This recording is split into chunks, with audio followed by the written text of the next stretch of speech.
Good. Thank you for coming on the show. Oh yeah. Yeah, appreciate you coming on. I watched back some of your stuff. I thought I do love your style, so I appreciate you accepting this invitation. Absolutely. Absolutely. Yeah. Are I'm a there any big questions? fan.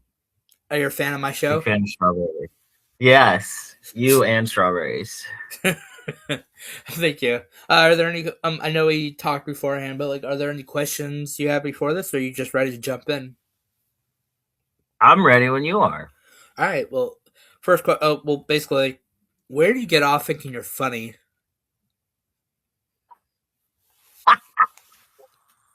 Where do I get off thinking I'm funny? Yeah. Oh, I get off on stage, brother. I get off on stage. That's where I get off. When I saw that you said that you were in the military, correct me if I'm wrong, but like where did how that's kind of a weird thing because like I've only had one person really uh, go um go from military to or like some the forces or whatever and like go into like the creative and like they were a model and I was wondering how do you get into comedy afterwards or have you always been into comedy but you like decided hey I'm gonna actually take the shot. For the most part, I mean, the military is funny in its own way. It has a lot of comedy to it. You get stuck in some kind of crappy circumstances, places you don't want to be, and you got to make it funny. So I think that it was easy for me to go towards comedy from the military because I feel like I was just kind of stating things that had happened in the military on stage, you know what I mean? And Yeah. it's relatable to an extent for a lot of people. I know that like even if you aren't in the military, Air Force, like is it military? I just don't want to keep like miscorrecting. Oh, it's the army. Yeah, it's Okay, yeah. okay, got it. I just didn't want to be rude and keep saying the wrong thing, so that's. But I understand. But like you, No, but you're I good. know like yeah, but like I know even if whatever you're in, like you, there's always gonna be like because my cousin's in the Air Force and like he's always sending me Snapchats of, like his where he's at the bar with friends and like and like I can imagine like if you're gonna want to get through it, you at least want to have a friend or two. Yeah, absolutely. That's actually how I got into comedy. Was a guy that I served with threw me on stage. Was my first time, and you kind of form bonds with people, kind of like a family situation. So it was like if one of your family members were to be like, "Hey, I'm throwing you on this." Did you start like when you were like in the forces or did you like kind of like were you just kind of like hey I like this and then you got into it later on. While I was in the military, I didn't actively do comedy, but I did use it to get out of trouble a lot. If you have a sense of humor and you're getting yelled at, you can make somebody crack a smile or laugh. It's the automatic win. You've won. I knew that I was leaning that way before I got out. I wanted to actually be a tattoo artist. Then I realized I didn't like people that much.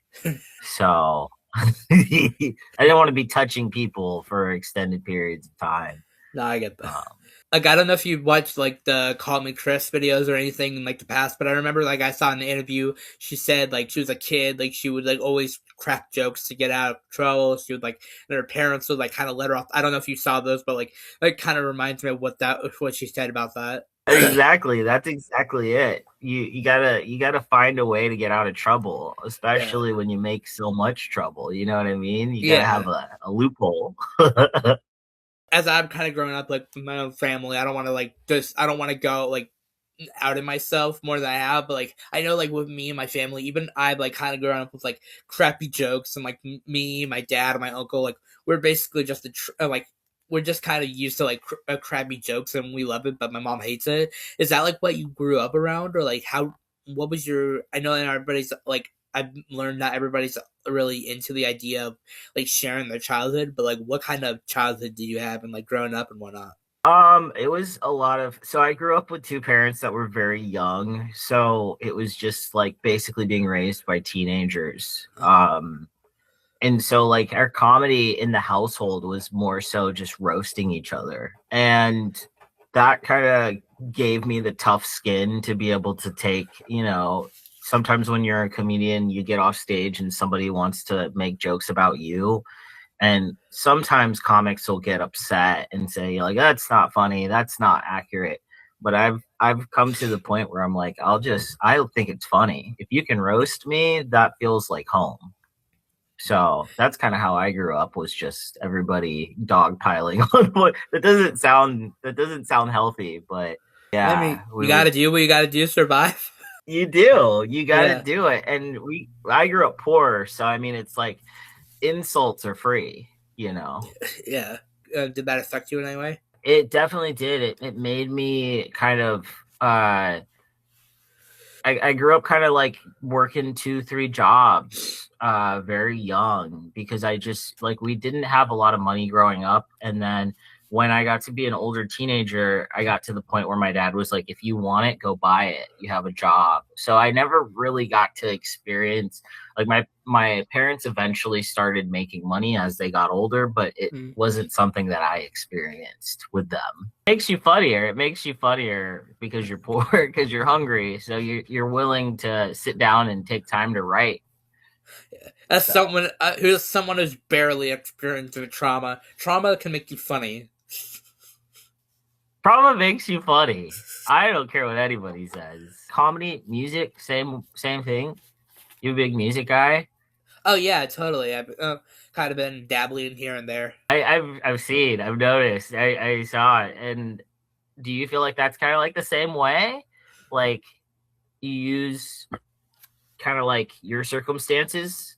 If you're asking about the show, I think I just more like invited people on because I want to guess. But then as it kind of gone, like if you're like with like this, like when you're bonded around. Sorry, I'm really stepped up for today, but when you're like No, you're good. when you bond around music, like music is like one thing I definitely agree on. Is like it's like a combined thing, and like I mean, like a thing you can like bond around. Even if you don't like the person, you're gonna like agree. Like you like their music, we like the same thing, you know. And so like I've kind of learned that, like, you know, and I've after like talking with so many musicians, I think I've had like 20 musician interviews at this point. It's kind of like, hey, why not? You know, I've just been dabbling in the garage, you know, humming into my phone, and then like, you know, I've written like one song. It's kind of, I've been trying to turn it into something real, but you know. You know, that's that. But, you know, it's kind of interesting. You know, music is like a universal thing. I've heard it's like, you know, you pick up a guitar. I can't play the guitar, but, you know, per se, you know, if you pick up a guitar and you're like,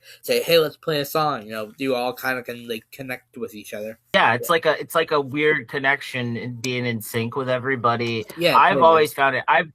I've played instruments in the past. I'm not good at a band. I'm not good at playing in a group.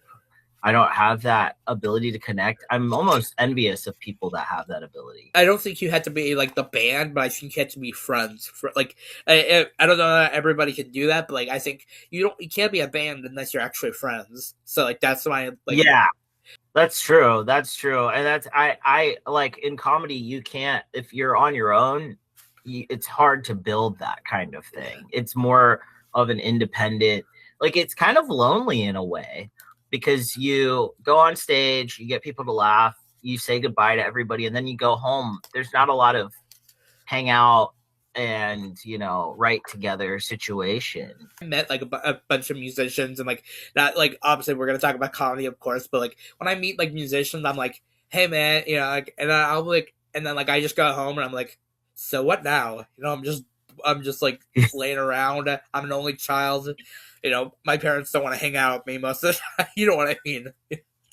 Yeah, exactly. You're like, I don't want to watch what you guys are watching on TV. I'm still thinking about the vibe at the show I went. Yeah, I know how You you feel. you Like, get that's how I feel after comedy sometimes, especially when I do really good, because I have a lot of energy afterwards, and it's 1 a.m. and I'm just sitting there and I'm like, what now? What do I do? was it just like basically the vibes? You said it was like the Air Force that you got that kind of like at least made you go for it, but like had you always been into it necessarily besides the roasting, like between like fun roasting between your folks, or like were you into it during school, like with childhood? Like what exactly do you think like the startup was? I mean, it was staying out of trouble. I got bullied a lot growing up, and I feel like it almost became a way to not get bullied, is if you were funny or if you had some quick wit thing to say. And I would take that, and eventually I stopped being bullied, right? But then I would see, my friends getting bullied, and then I would start, roasting people, bullying them. There was a few times in high school that a friend would come by and be like, "Hey, I'm about to get jumped by, this person, and can you help me out?" And I was pretty good at talking them down, or talking the person who wanted to beat up my friend out of it.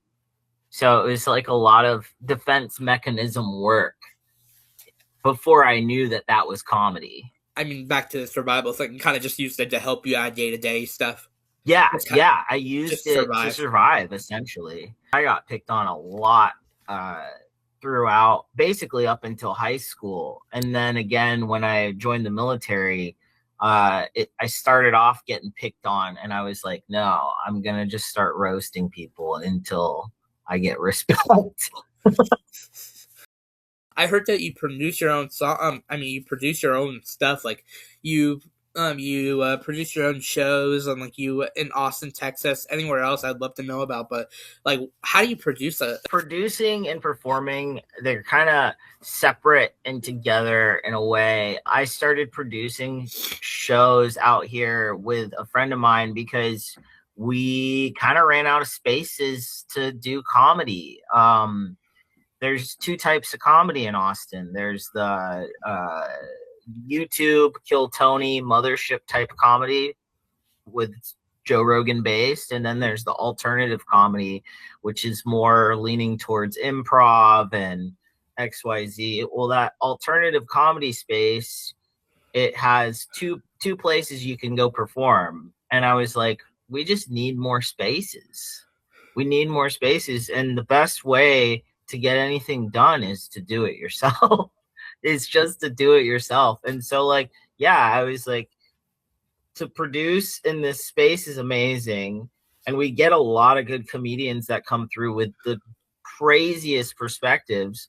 But performing, it's more like the band situation. You send people your tape, you say, "Hey, you want to put me up on your show?" And then they go, "Yeah, I'll give you 5 minutes. I'll give you 10 minutes."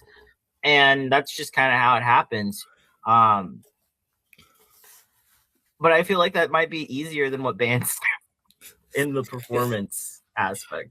When did you get Yeah. into music? Because like I know, like I mean, I've always been into music. I was a Beatles fan, and my dad got me the Beatles when I was little. And like growing up, blah blah blah. I've heard music, of course, but like I didn't really get into music until like I met like local people here in Iowa, and like but yeah, I don't know. You've probably seen the interviews, but like Dirty Blonde, Ken said, we're doing a sequel, guys. If you haven't seen that, but like I met a few Yeah. people. I've kind of connected with them, and it's like yeah, actually, like I actually want to be into music now.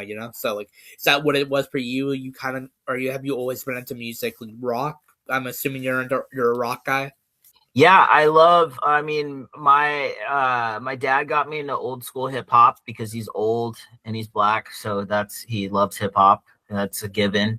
And then my mom was a big punk growing up, so I got into punk through my mom. So it was just kind of like a trade-off. Like on days that I would hang out with my dad mainly, it was hip hop and old school stuff like Public Enemy. And then when I hung out with my mom, we'd listen to like the Clash and the Ramones and stuff like that. So I was definitely drawn to the punk community growing up. Which I mean, like I love rock music in general, metal as well.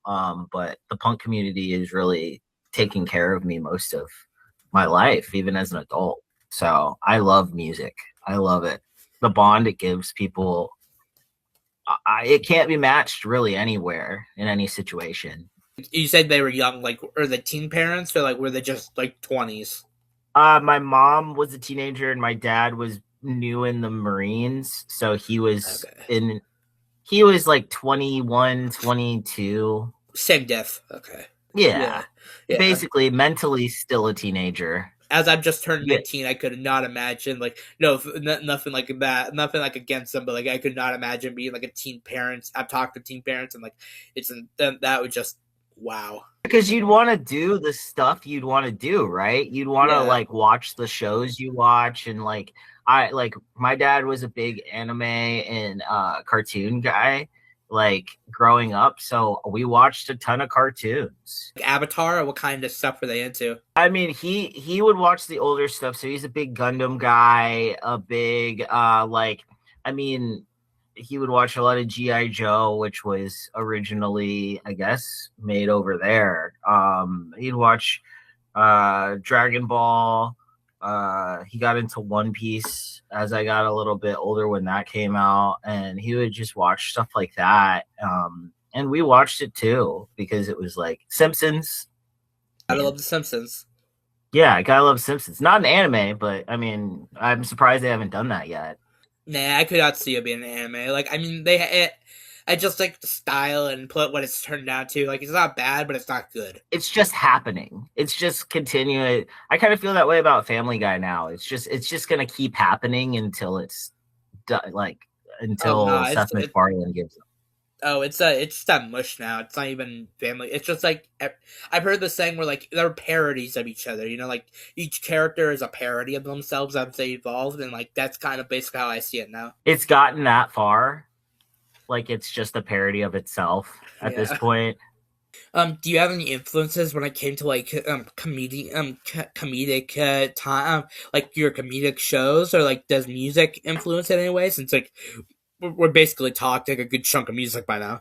Yeah, yeah, no, music has influenced my comedy heavily.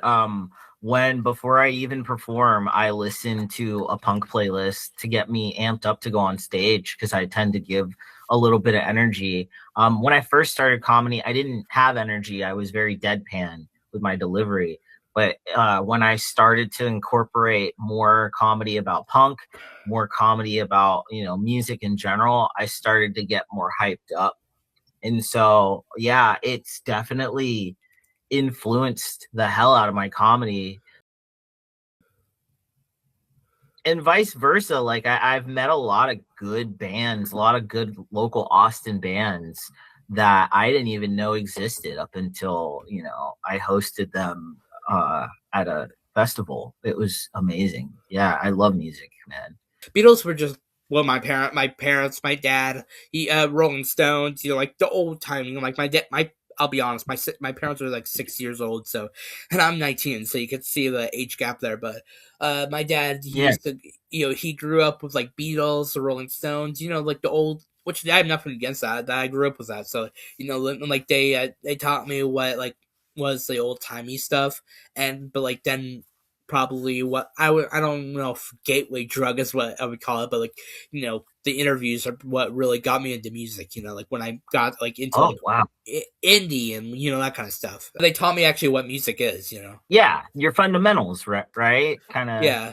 Up with these questions, and even now, like I kind of thought you kind of remind me of like that character, like Joey, like from Full House. I don't know if you're really into like the '90s stuff, but Yeah. I was like I was like a big fan of that show. And then I grew a conscience, and then like I was like, you kind of remind me of like the dad was like in you were in the military, your dad the dad was in the military, like you kind of remind me he was in the comedy. I just thought that kind of reminded me of like what you were basically your whole story. Yeah, I give Uncle Joey vibes for sure. I can Yeah, totally. definitely feel that. That's the Yeah, first time I've ever been compared, but that's actually a really good comparison. I just thought they sounded familiar. Yeah, Yeah. I like it. Being trans isn't exactly who you are, but I've heard that but like I know that you're being trans was a part of like what your comedy is, and like I've heard multiple jokes, and nothing's wrong with that, of course. I've been transitioning for the past 5 years. Thank you. I don't know if any of you can tell, I've been transitioning from female to undercover cop.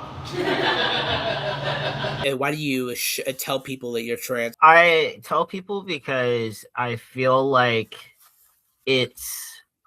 I want people to be not scared. What do Does you that mean make scared? sense? I feel like, especially being in Texas, and I don't know if this is the same for you in Iowa, I feel like if you comfort people by making them laugh, the chances are they're not going to want to beat the hell out of you after the show. Um, I did this last night, actually. I did perform up north, back where I was stationed. And I was scared because I had the trans material for last night, but I left it for the second half to warm up the audience, to make them comfortable with me. And by the time I got to the trans stuff, which I was the most worried about, especially doing this so far north outside of Austin, which Austin is a very liberal city. But outside of it, it's kind of touch and go with how people react to your jokes. But I do it to make people not scared, because I don't think trans people, I don't think non-binary people are scary. I think that there's a lot of misdirect, and we're just regular ass people, you know. We're just regular people who, you know, want to be loved and taken care of, you know, by strangers. That's weird. That sounds weird to say. I don't like the way Yeah, I said but that. I relate to it as well. Yeah, exactly. Like I've always been kind of like a peacekeeper in my own personal life outside of comedy. And so like, I just kind of want people to be like, all right, you're cool. Like, you know what I mean? And then they see another trans person. They're like, hey, you're fucking cool. You're just a fucking, sorry, I'm being cuss. You're just a person. You're just a person. Get off my show, man. No, I don't give a fuck if you curse, man. Yeah. This is the child-friendly podcast. Go ahead. I'm sorry. You're just a person. You like, I feel like if I bring something that they're scared of to the table and make them laugh about it, then they leave.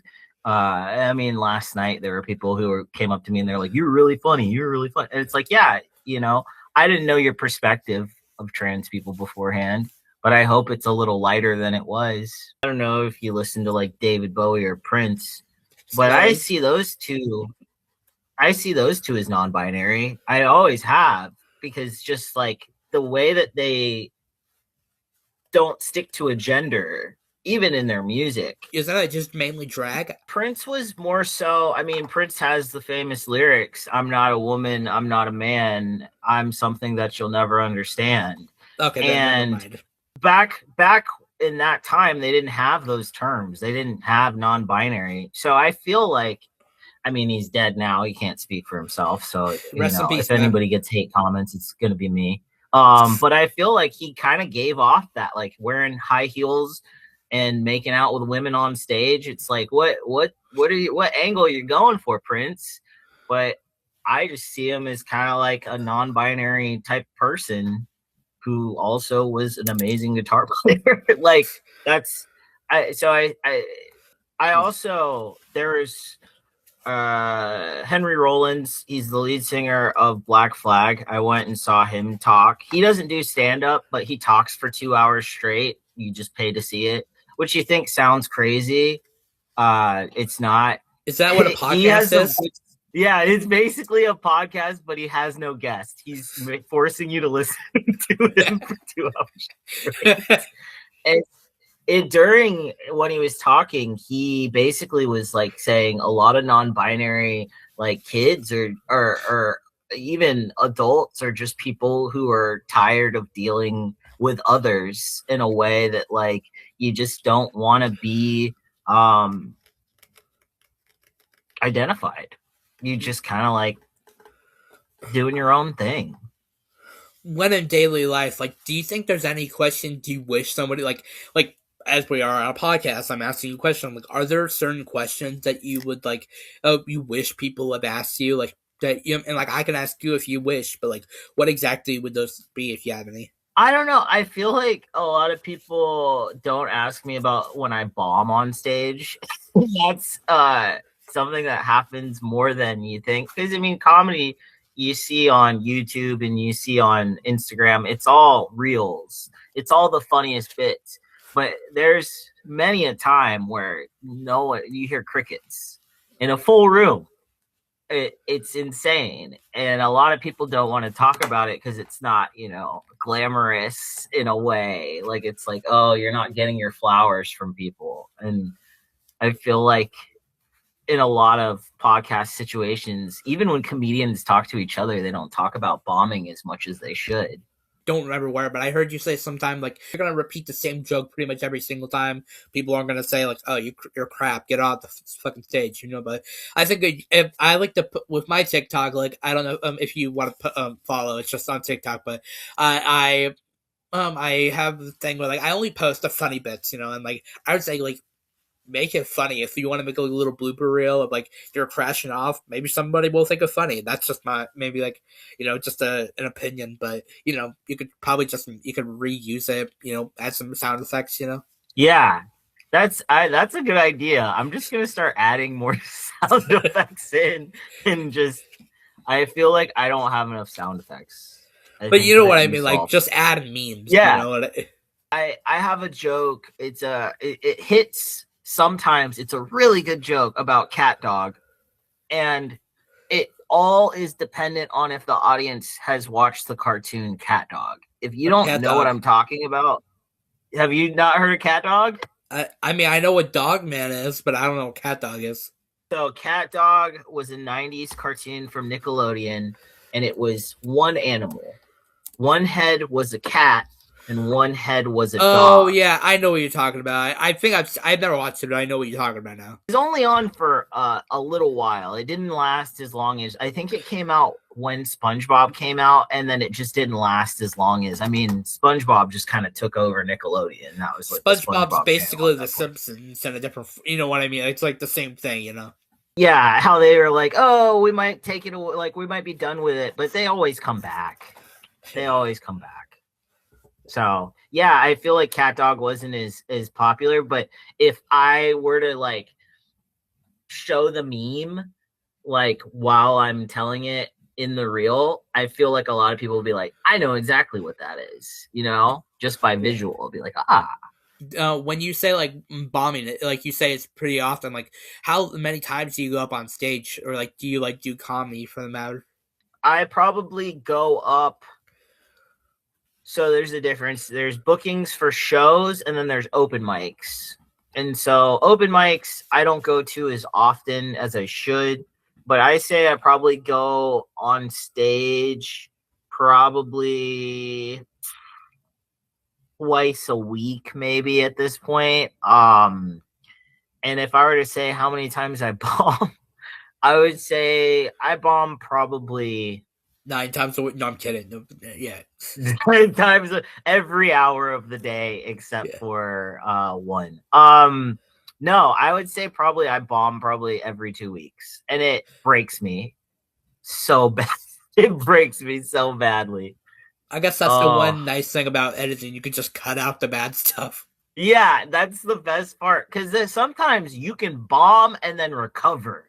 So you don't want to post the beginning where you're bombing and then you recover and people are laughing. You just want the recovery part. Yeah, I've had that moment, and I've seen it. I've seen people start to bomb and then they just slowly climb back up the ladder in their set, and I'm like, that's harder than just accepting that you suck.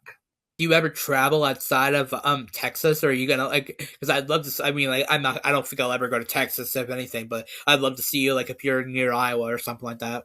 Yeah. Also, I love Iowa. By the way, Have you been to Iowa? I've been to Iowa. I actually, my first marriage was in Iowa. Shit. What part? You're gonna hate me the way I pronounce it. What's your capital's name? Des Moines. Shit, you were in my town? Oh fuck, if you're ever there, hit me up. I was in your town a very long time ago. I loved it. That's a stellar ass spot. I gotta tell you. I don't know why you like it. It's boring as hell, but why not? There's nothing to do here. There's like one mall, and that's 30 minutes from my home. So that's kind of, what I mean? Look, it's better than Oklahoma. I'll give you that. Because I was living in Oklahoma City. I enjoyed it more than I enjoyed Oklahoma. Is there nothing in Oklahoma? I mean, when I was there, that was probably 2011 to 12. It was just barely getting popular. The Thunder had just moved in, but there wasn't a lot to do. They had a bowling alley and a Sonic downtown and their baseball field. And then I was like, there's nothing else to do. It's just kind of boring. Yeah, I mean, we all got our pimps, I guess. Have I performed outside of Austin? Yes. Denver, Vegas, did some time in Vegas recently. And I went to London. I performed in London. That was a ton of fun. It's totally different room. New York, done some New York stuff. But yeah, those are mainly the places that I've traveled outside of to do comedy so far. I've only been doing it for about 4 years now. I mean, I just haven't. Austin has so much comedy that it's hard to leave. Really, only 4 years? Only 4 years. Yeah, a lot of people that hang out around this city have been doing it for 10 and 11, and I just said at some point, it's like, are you good or do you quit? So you just keep like it's kind of just like everything. You basically just keep going at it until you break, basically. Yeah, and it's crazy because it's like you could write a whole bunch of material down, and you can find a gem in that one material, and then it's like just roll with it. And that material, like my first year, I used the same material all that first year. But it was hitting so well that by the time I got to year 2, everybody had heard those jokes here in Austin. So I was like, I have to write new stuff. And that just kind of like, I have to write better stuff. And if I ever hit the point where I'm like, I'm not funny anymore, I'd probably just quit, to be honest with you, if I'm just not feeling it anymore. This kind of leads into my next question. Like, some people, there's always debate of like, are you fun? You're not funny, or you are funny. Like, you have the good. Even if you have the good jokes, people are gonna think you're crap. Like, and my example for this is like Adam Sandler. I think he's a decent actor. He's like, I mean, I do like his stuff, like to an extent. Like Billy Madison, Pixels. He's a good actor in general, but I think I don't know. I'm just not a fan of most of his comedy, but he's not a bad dude. What are your thoughts on this? Because like I could say the same thing about you. Like not saying I don't like your stuff, but not everything is like up to my quota. You understand? I feel like there are certain comedians that I don't get it. I don't get their whole thing. Like Adam Sandler, I think early Adam Sandler was really funny. I think that he kind of lost that flow of like hilarity, and kind of same with Eddie Murphy too. Like they kind of just lost their way in the jokes. But there are people who don't like me in my jokes, just my jokes. They're just like, I'm not into that. It's gross. Stop it. Stop talking about that. That's gross. Talk about the laundry or something. Yeah, to the bar. Talk about the priest and the rabbi at the bar. Like it's like. It's so weird because it's like there are people who, I mean, I feel like it's more online that I get more like comments on my YouTube like, that's gross, or I don't like that. And I'm just kind of like, I mean, you don't have to watch it. You can turn it off. That's how I feel about, some of the, like I'll watch parts of Kill Tony, but I won't watch the whole show. I'll watch my friends on the show to see what they do and see if their jokes are funny. But what's Kill Tony? Is that like a comedy? Like I don't know if it's a podcast. I feel like it's part podcast, but you go up, it's at Joe Rogan's club. There are 3 people sitting at a thing, and they judge your 1 minute of comedy. And then they interview you for like 5 minutes. It's 2 parts. Your 1 minute has to be funny, and then your interview has to be funny. but it's run by Tony Hinchcliffe, and he basically will ask you interview questions in between. And so I'll watch the people I know go on because, I mean, you know, you want to see your friends be funny. Yeah, totally. And for free, come on. I don't have to pay $20 to watch them be funny. So I'll watch friends sets and stuff like that, but I won't watch the whole show because there's sometimes random people will come in and I don't know who they are, and I'm like, or I'll find new comics I like through there, you know, through some once in a while. Sort of like music. If you're like, I mean, if I'm getting my like some like with music, like we were talking about earlier, like kind of the same way. Like I'll go see my friends. Like I've met, like I said, I made some new friends, semi. Like I've gotten into music in the like Iowa space, and like when I'm like, I'll see, like, I want to get my money's worth, so I'll stay at the show if I like the whole set, or like I'll stay for a few minutes to see what else there is. But if I like I'll be like, ooh, I like them, maybe I'll have them on my show, you know, or like I just like I let them on Spotify or something, you know, like the local music space is like really what's gotten me like bigger on. I love that so much. We have a band out here called, they're pretty famous locally, called Mugger, and they're a punk band, and one of their singers works at a bar, and I went to that bar and I didn't realize that she was a bartender there.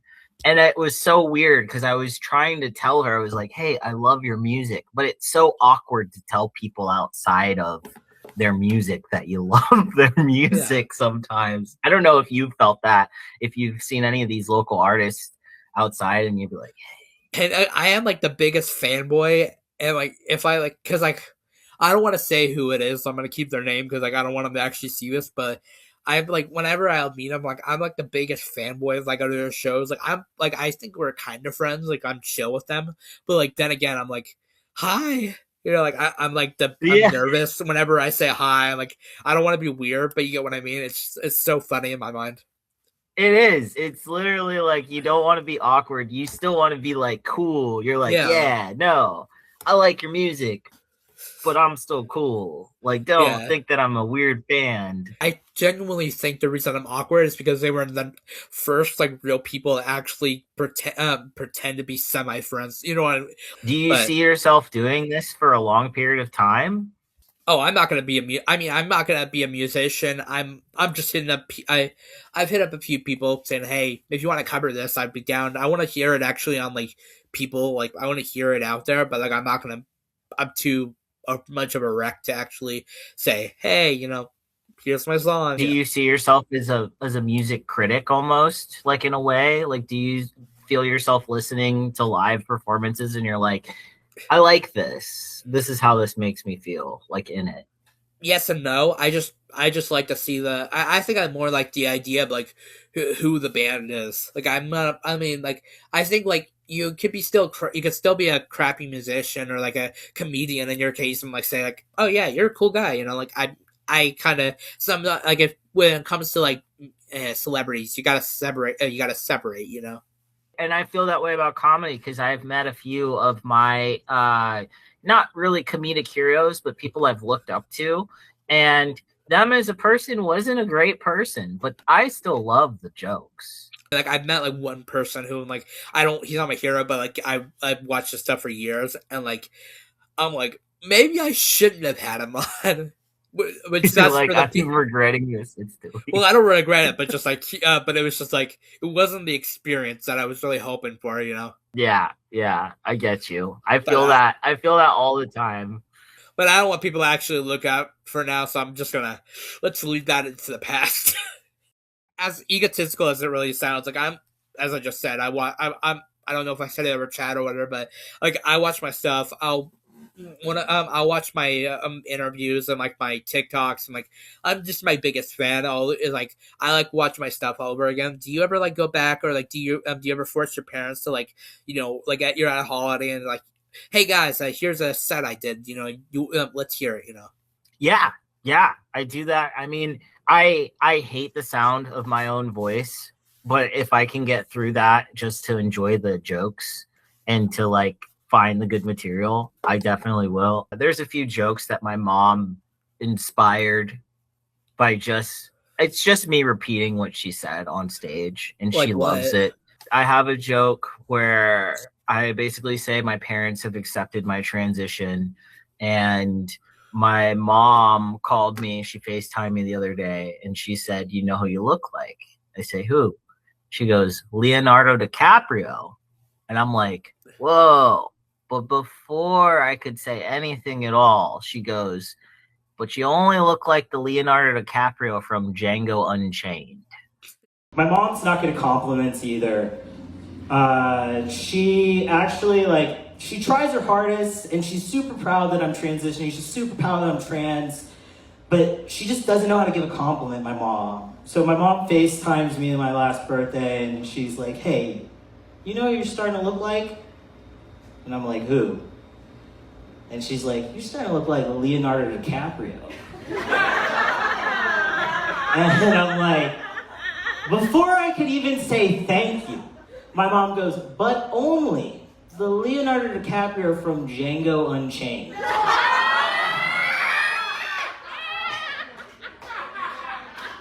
I'm like, "Thanks, Mom, for telling your mixed son that he looks like a slave owner from a Quentin Tarantino movie. I appreciate it."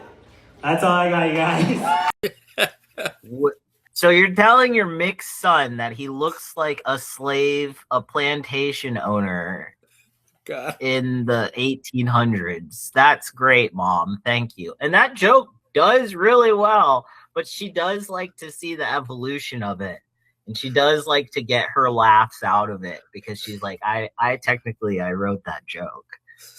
Do you ever bring them to your show, or do they ever show, or because I assume some people don't bring their parents. Some people say, hey, they'll show up once in a while. So my parents live in Virginia, so they don't have the opportunity to come see me in person a lot. I've been wanting to go do some DC shows, but there's some jokes I don't want them to hear, especially my dad. My dad doesn't think I'm as funny as he is, so of course he's my biggest critic through and through. But there's some inappropriate stuff that I say on stage that I'm like, I can't let my mom see this. I don't care if everybody else sees it. I just don't want my mom to see it. Can I hear a joke? Do you want me to tell you one? Sure. Do you have any custom ones that I can hear? Yeah. I mean, what do you want? What do you want? You want dirty? I don't know. You want the dirty one? Sure. Why not? You're the guest. I talk a lot about there's this one joke that I really love doing. It's about me and a friend. We're in the grocery store, right? We're just goofing around. You like goofing around with your friends? Sure, if the time happens, Yeah. You know, you goof, you get stuck in a goof. You go to the grocery store, you're goofing around, you're looking at the salsa. Well, one day I was goofing around with my buddy. We're in the salsa aisle, and this lady gives us the evil eye, and she's walking down the aisle. And finally she gets to me and my friend, and she looks at us and she goes, "Dickless behavior." And I'm like, of all the insults you could use, that's wild. That's the wildest insult. And I'm not even offended, honestly, because how did you know that we were both trans?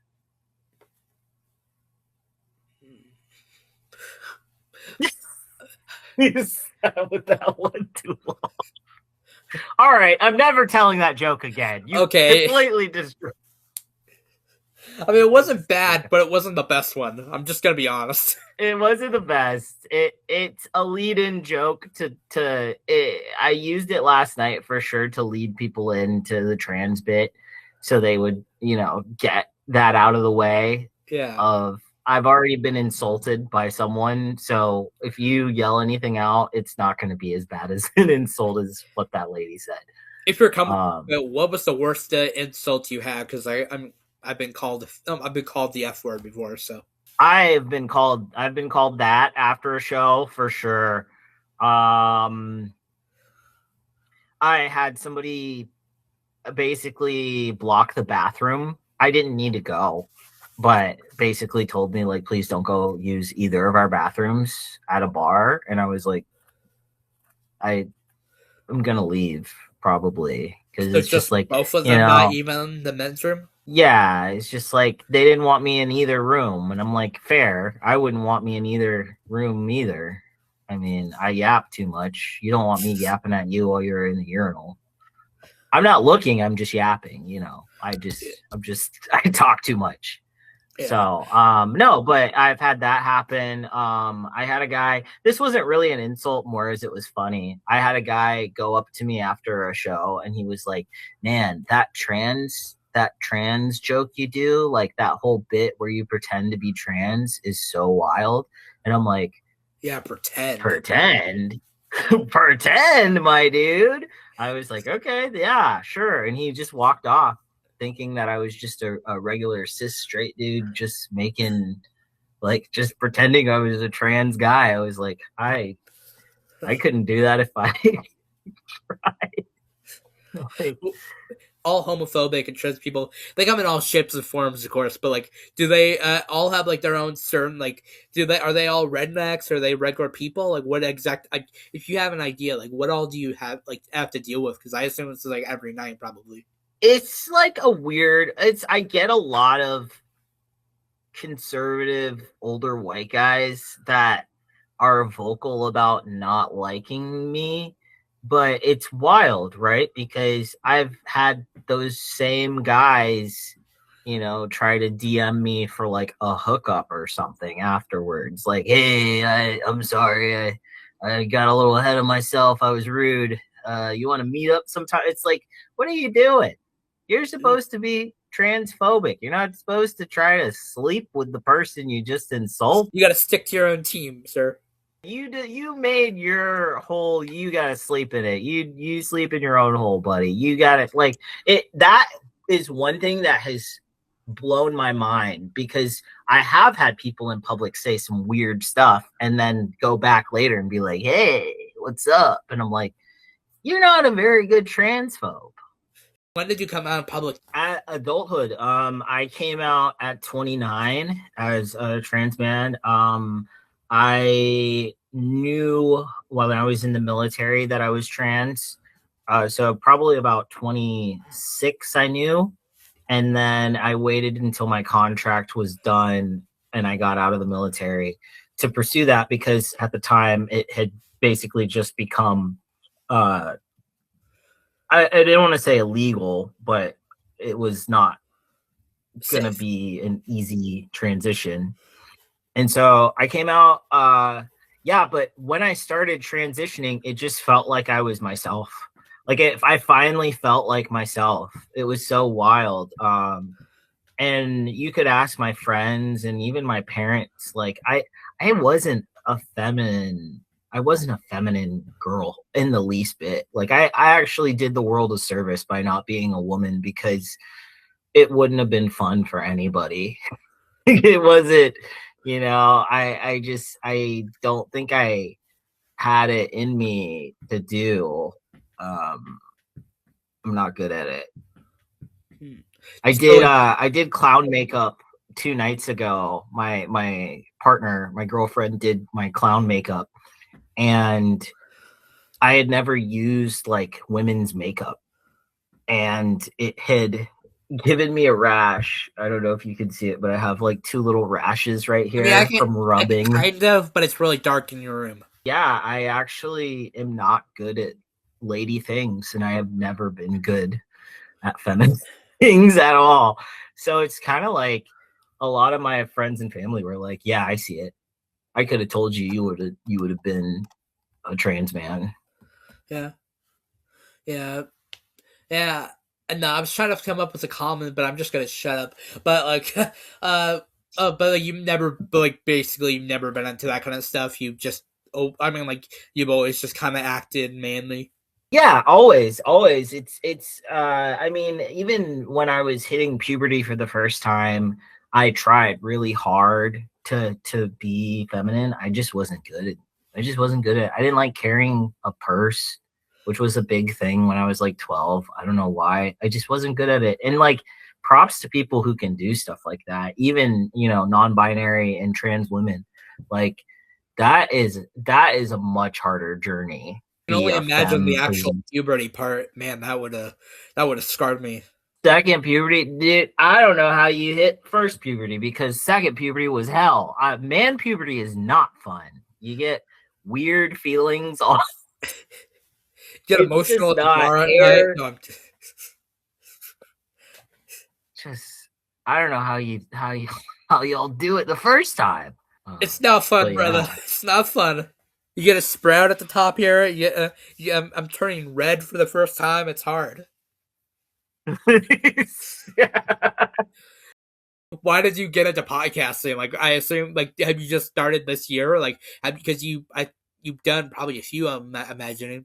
I've done a few of them. I like talking to different people, and I mean, I'm the worst because I want to ask you questions too. And but no, I think it's awesome. I think it's rad. I like to hear, like, I've listened to a few of your episodes, and honestly, I just like to listen to other people talk, especially while I'm working. It's good to learn about different walks of life, different people. And I was like, hey, might as well, do it myself. I definitely have been, like, listening to you. I don't want to make it sound, it's so weird podcasting to be like, I listen to you at work, but it's like, yeah, while I sleep.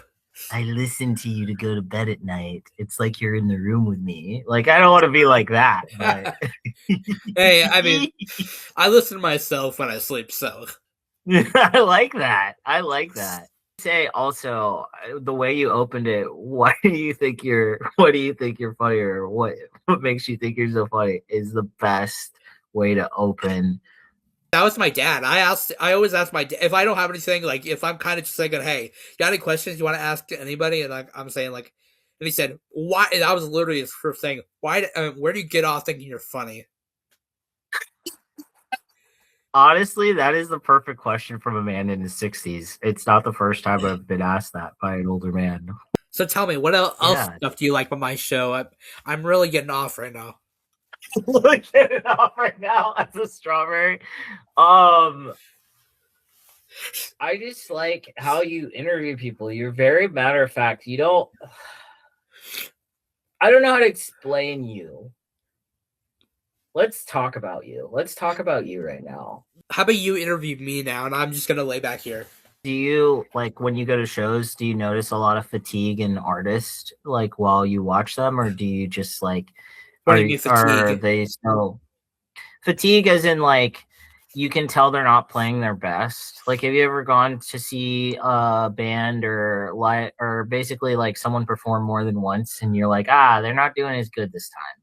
I mean, so we all have our off days. Sorry, my camera came off, but yeah, we all have our off days. But like, I'd say as long as the music's decent, you're doing good. It's kind of, I would say that for the drummers, but like then again, you're in the back. You gotta just zone out and play. So you can't really play. I can't really judge them necessarily. Yeah. Just play your song. Get the paycheck if you get it. Get through it. Yeah. If it's a bad day and you're a drummer, just get through it. Like, just drum your way through it. Not saying drumming is hard, but I mean, like, it's not hard, but like, just make sure you know the whatever it is, and bada bing, you're out. It's tough. There's too many things to hit back there. Well, unless like there's anything else you want to ask, I would love to have back on. You seem like a chill guy, and appreciate you coming on my show. Yeah, I had fun. You're a lot of fun. And also, I gotta say, this is the best. This is by far the best interview that I've done. And even just talking to you. Yeah. And even if you're a dick in person, I still would get along with you. I think it's funny. I love it. How old's your brother? Like 18, 20, I'm assuming? No. My brother is 30. My brother is 30. Oh, okay. He's 5 years younger than me. The way you thought made me think, like, I thought you meant like he was like a teenager or like a young adult, just like, but then I realized I didn't know you were actually in your 30s, so that now explains it. Yeah. Well, he does look really young. He does, to be fair, he does look a lot younger than me. And but he is a total dick of a human being, but it's hilarious. And I you mean, give that whatever kind of makes energy, comedy, which I man. honestly, honestly, I feel like I'm talking to a comedic legend right now. This guy. I love it. Is he also in the comedy, or is he just he's himself? He is himself. He doesn't really do comedy, but he is just, you ever meet somebody who's just funny through and through, and you're like, why don't you do something with this? He's very much that guy. Like, I you're think like, I you're too. am. I think I'm that, but I just don't know how to. But then it only happens in gaps of time, like certain jokes. I think you're funny all. I'm not trying to pump you up even more, but I think you're hilarious. Thank you, man. Yeah, I mean, you're funnier than some of the comics that I've talked to on podcasts. So, I mean, I'm not gonna tell you to do comedy, but if journalism doesn't work out, Hey, man, I'm maybe gonna I'll book even you. buy. Maybe if I'm honestly honest, I'll just buy a ticket and head out to see. Because I want to see you in person one of these days. I think that you would do really well as a comedian. It's just when you get into the point of writing, you're like, I don't want to write anymore. Yeah. I don't want to force myself. But no, I honestly, this has been a lot of fun. You are a lot of fun. Howdy guys, it's your boy Ronick.